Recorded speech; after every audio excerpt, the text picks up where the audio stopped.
AI chatbots की दुनिया तो आप जानते हैं कितनी तेजी से बढ़ रही है। लेकिन इन सबके बीच एक नाम ऐसा है जो आजकल काफी चर्चा में है और जो बाकियों से बिल्कुल अलग खड़ा है। चलिए आज इसी पर थोड़ी गहरी नजर डालते हैं। वाह, जरा ये तुलना देखिए।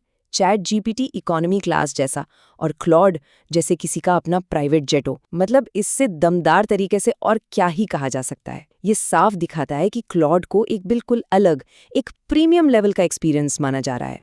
तो फिर सवाल तो ये ही उठता है ना, कि आखिर इस प्राइवेट जेट में ऐसा क्या खास है।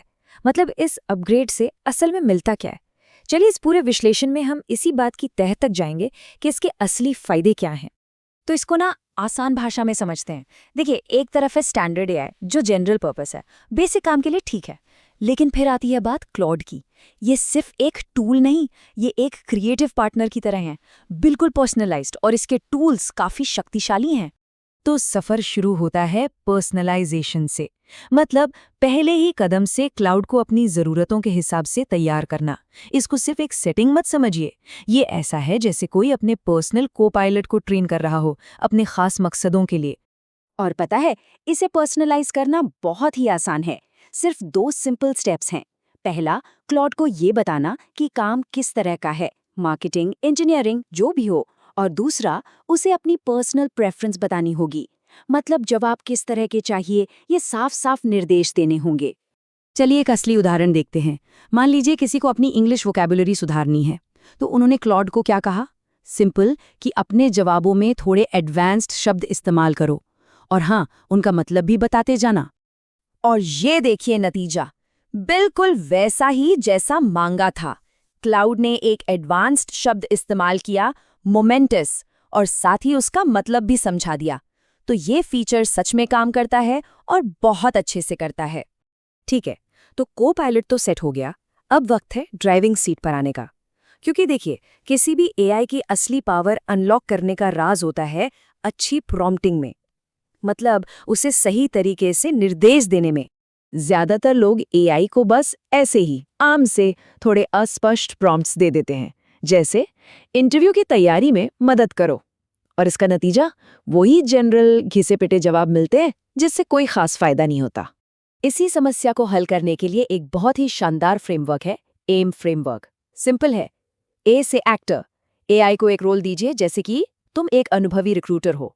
आई से इनपुट, उसे सारी जरूरी जानकारी दीजिए, जैसे जॉब टाइटल और अनुभव।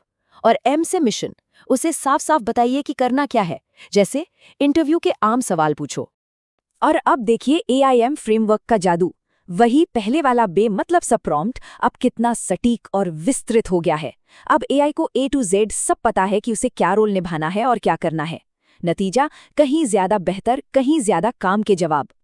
चलिए अब बात करते हैं उस चीज की जो क्लॉड को सच में गेम चेंजर बना देती है। इसका किलर फीचर, जिसका नाम है आर्टिफैक्ट्स। ये क्लॉड का सबसे अनोखा और शक्तिशाली टूल है।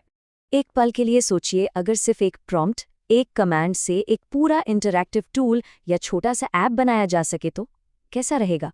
बिल्कुल, आर्टिफैक्ट्स इसी को मुमकिन बनाता है। एक उदाहरण से समझते हैं। यहाँ कंटेंट क्रिएशन के लिए एक ROI कैलकुलेटर बनाया गया है, यानी रिटर्न ऑन इन्वेस्टमेंट। करना क्या है, बस कुछ सिंपल डिटेल्स डालनी है, जैसे महीने में कितने घंटे कंटेंट बनता है, कितने वीडियो, हर वीडियो की लागत क्या है, और बस आर्टिफैक्ट्स बाकी सब खुद संभाल लेगा। और ये रहा नतीजा, बूम। कैलकुलेटर के हिसाब से सालाना बचत हो सकती है 22 लाख रुपए। ये सच में एक वाव मोमेंट है ना? अच्छा, एक समस्या जो अक्सर आती है नए टूल्स ट्राई करते वक्त, वो है पुराना डेटा। सारी पुरानी चैट्स और जानकारी खो जाने का डर। लेकिन क्लॉड ने इसका भी एक बहुत ही स्मार्ट समाधान निकाला है।